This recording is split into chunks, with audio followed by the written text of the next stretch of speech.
Salam sejahtera Malaysia. Berita pada hari ini, di mana 7 ahli Parlimen BN dijangka akan letak jawatan, itu adalah hanya kabar angin, katanya Ahmad Zahid Hamidi selaku Timbalan Perdana Menteri 1 Anwar Ibrahim. Berita sepenuhnya, Timbalan Perdana Menteri Datuk Seri Dr. Ahmad Zahid Hamidi menyifatkan dakwaan terdapat 7 ahli Parlimen Barisan Nasional BN bakal mengosongkan kerusi masing-masing. Hanya kabar angin. Ahmad Zahid yang juga pengurusi BN berkata, kesemua ahli Parlimen parti terbabit terikat dengan aku janji beserta dokumen yang ditandatangani dan diikrarkan di hadapan beliau. Katanya Ahmad Zahid, itu adalah kabar angin dan kita akan lihat bahawa yang paling penting kita tunggu sampai akhir penggal, dan jika mahu lakukan tindakan-tindakan politik yang sebaliknya kita harus melihat mandat dan watika sudah diberikan kepada mereka mewakili parti dan bukan diri sendiri.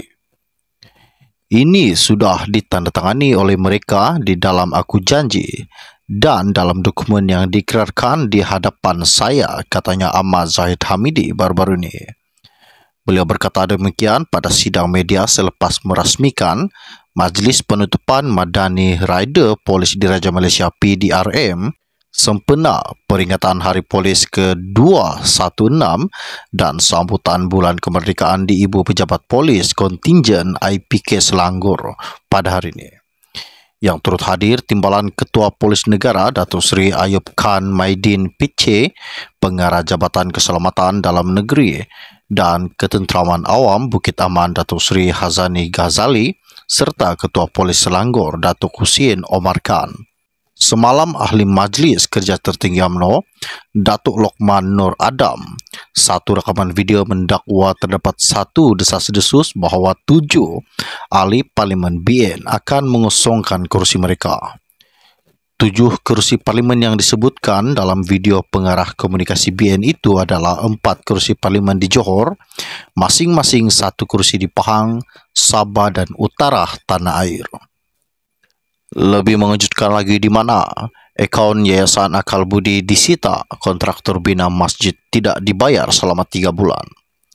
Mahkamah Tinggi di Kuala Lumpur pada hari ini diberitahu bahawa syarikat kontraktor bagi pembangunan projek masjid Tumina Hamidi di Bangan Datuk, Perak tidak menerima bayaran selama 3 bulan kerana akaun Yayasan Akal Budi YAB telah disita oleh Suruhanjaya Pencegahan Rasuah Malaysia iaitu SPRM. Pengurus projek pembinaan Masjid Tumina Hamidi Ramli Inga 56 berkata, ekoran itu perjalanan pembinaan masjid berkenaan telah terganggu menyebabkan tempoh penyiapan masjid itu lewat daripada plan asal tarik siapnya. Katanya sekitar pertengahan 2018 kerja pembinaan tersebut telah terhenti seketika kerana pada masa itu Yayasan Akal Budi telah disiasat oleh SPRM. Sekitar 4 ke 5 bulan selepas itu, apabila telah mendapat kelulusan daripada Yayasan Akal Fala milik keluarga Datuk Seri Dr. Ahmad Zahid Hamidi, barulah kerja pembinaan tersebut diteruskan semula, iaitu pada awal tahun 2019, katanya beliau.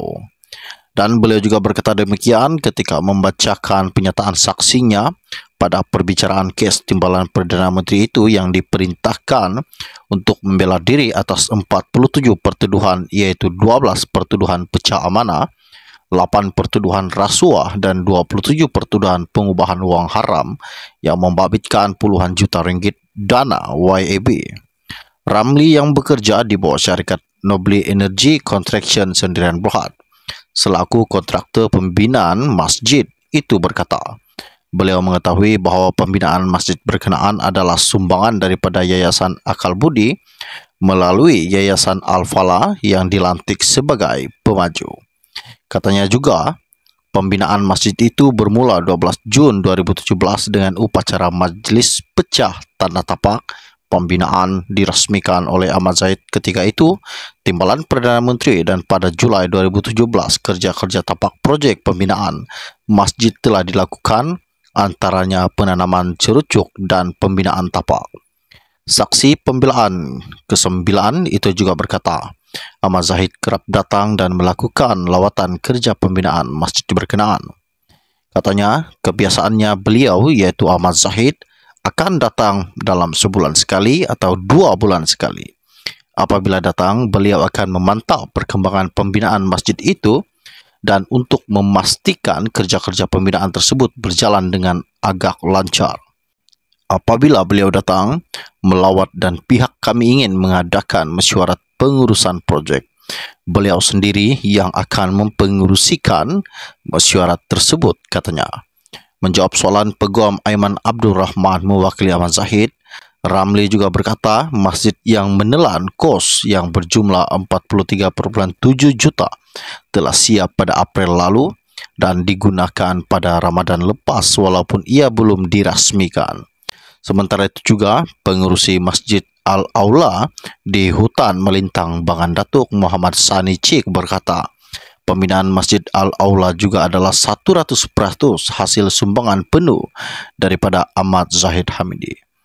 Katanya, saya masih mengingat pada tahun 1998, saya bersama-sama arwah Haji Yusuf yaitu pengerusi kepada jawatan kuasa pembinaan masjid tersebut ke Kuala Lumpur untuk bertemu dengan Datuk Seri Zahid. Ketika itu Datuk Seri Zahid adalah pengerusi kepada Bank Simpanan Nasional dan perjumpaan tersebut telah dibuat di pejabat beliau di bank tersebut. Hasil daripada pertemuan itu, Datuk Seri Ahmad Zahid Hamidi bersetuju untuk menyumbang sebanyak 400,000 dengan memberi cek peribadi atas nama beliau kepada kami.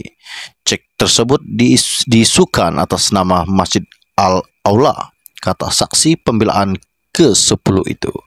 Ahmad Zahid dalam keterangan pada April tahun lepas juga berkata, antara sumbangan Yayasan Akal Budi khususnya di Bangan Datuk termasuklah Iyah Ramadan untuk fakir asnaf anak yatim, penambahbaikan dan penambahan bangunan baru Surau Kampung Parit 25 dan pembinaan Masjid Tuminah Hamidi.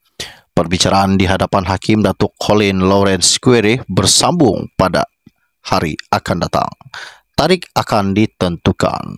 Ahmad Zahid dalam keterangan pada April tahun lepas juga berkata, antara sumbangan Yayasan Akal Budi khususnya di Bangan Datuk termasuklah Iyah Ramadan untuk fakir asnaf anak yatim, penambahbaikan dan penambahan bangunan baru Surau Kampung Parit 25 dan pembinaan Masjid Tuminah Hamidi.